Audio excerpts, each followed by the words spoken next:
Hello to my Griffin artists. We are studying folk artist Clementine Hunter this week in honor of Black History Month. And I would like to read the book Art from Her Heart, folk artist Clementine Hunter. Now, I've been pronouncing her name Clementine, but actually, I just realized I've been pronouncing it wrong. It's pronounced Clementine. And here's a picture of Clementine here with her paintbrushes. And these are actual pictures of paintings of clementines. So let's open up this book. I ordered this and it just came from the UPS truck and just in time for me to read to you. So let's open it up. Art from Her Heart. And what do we see here? We see a picture of zinnias, Clementine's favorite flower, and that's what we're going to be drawing this week. Clementine waited until her work in the big house was done, and the twinkle of stars filled the night sky above the Cane River. She was ready to paint, like the artist she cooked and cleaned for on Melrose Plantation. So she worked on Melrose Plantation, which was a plantation that housed other artists.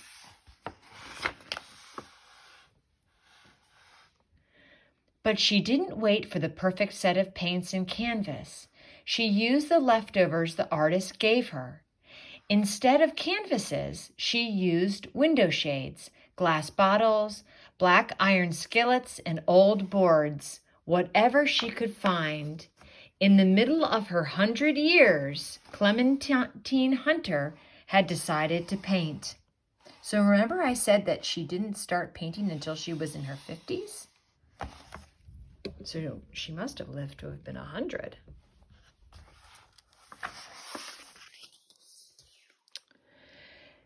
No one gave her lessons. As a girl, she had never even learned to read or write.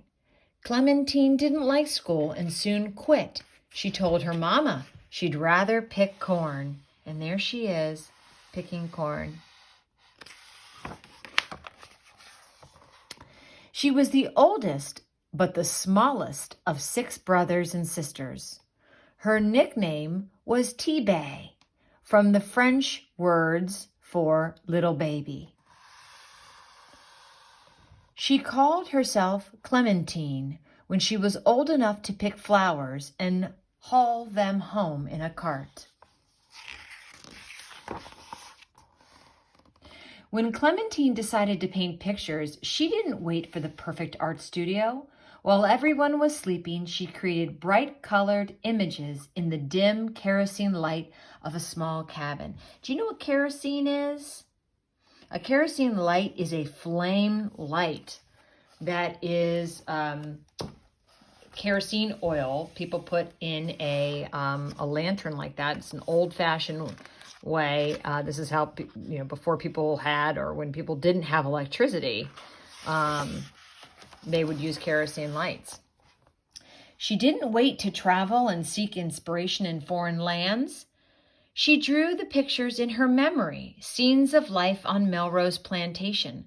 Clementine thought back to days of dragging a 100-pound sack of cotton down endless rows while her children sat under a tree in the field. Memories of picking pecans in the fall in the big pecan groves to make extra money. So there she is painting on the wall. She's painting like a mural. A mural is a painting that's on a wall. Sometimes you see them on buildings, sometimes you see them other places. She remembered wash days spent over black wash pots and clothes, flapping on a clothesline, long days of hard work and little pay. Here they are. Here are the women washing the sheets. That was a big job. No washing machine. They were washing by hand. It was very labor intensive, very laborious work, which means lots of labor and lots of hard work. There were good times on the plantation, and Clementine recorded them also. Couples laughing and dancing on a Saturday night, like the dance where Clementine met her husband, Emmanuel.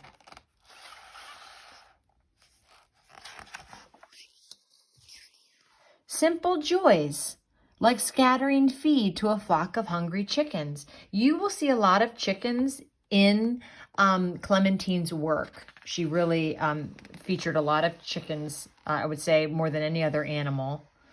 Fishing for catfish and bream with a cane pole on the Cane River to cook at a fish fry.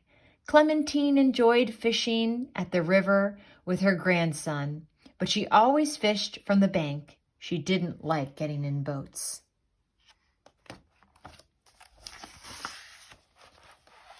Clementine painted special times on the plantation too.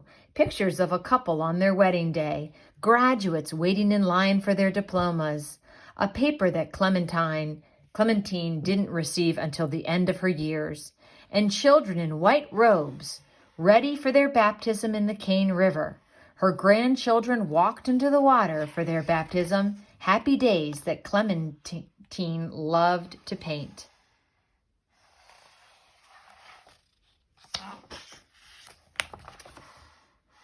Clementine didn't wait for the world to find her. She hung a sign on her gate that read, Art Exhibit. Admission, 25 cents. Thanks. People came to see her pictures pinned on clotheslines and bought them. Friends who recognized her talent gave her paints, paper, and brushes. They helped her find galleries that would display and sell her work.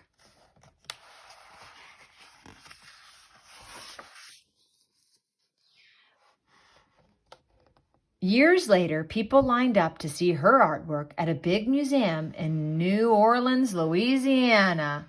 And that sign says Clementine Hunter, excuse me. There's a little girl looking.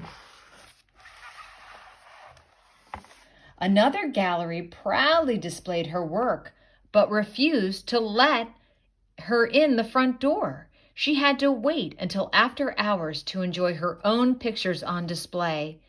But the laws that kept her out would soon be gone, like feed thrown to the chickens. Zinnias. Here's some of her. These little pictures here are actually her real paintings. The art that poured from Clementine's heart and mine gives us a window to her life on the plantation, a window we would have missed if Clementine Hunter had waited for the perfect time to paint. And here is a clothesline, a picture of a clothesline that of pictures of paintings that Clementine painted. These are just some. Here's people playing cards. Here's a wedding. And these are some of the things that she saw people doing on the plantation. And then, of course, here are the zinnias in a yellow pot. And the zinnias are the project that we will be doing.